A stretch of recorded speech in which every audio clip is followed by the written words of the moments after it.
खबर शामिल करते हैं भवाना से। हमारे नुमाइंदे नासिर अली कारक की रिपोर्ट के मुताबिक तहसील भवाना की सहाफ़ियों के लिए खुशखबरी है कि उनका देरीना मुतालबा पूरा होने जा रहा है। मारूफ सियासी और समाजी शख्सियत उम्मीदवार सूबाई असम्बली चौधरी साकिब चद्दर ने तहसील प्रेस क्लब रजिस्टर्ड के लिए 5 मरले ज़मीन देने का ऐलान किया है।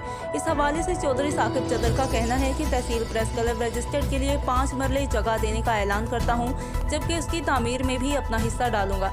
चौधरी साकिब चद्दर तहसील प्रेस क्लब रजिस्टर्ड भवाना के आखिरी इजलास से खिताब करते हुए कहा कि मेरे लिए ये एहसास की बात है कि मुझे सहाफ़ी और प्रेस क्लब के लिए कुछ करने का मौका नसीब हुआ है।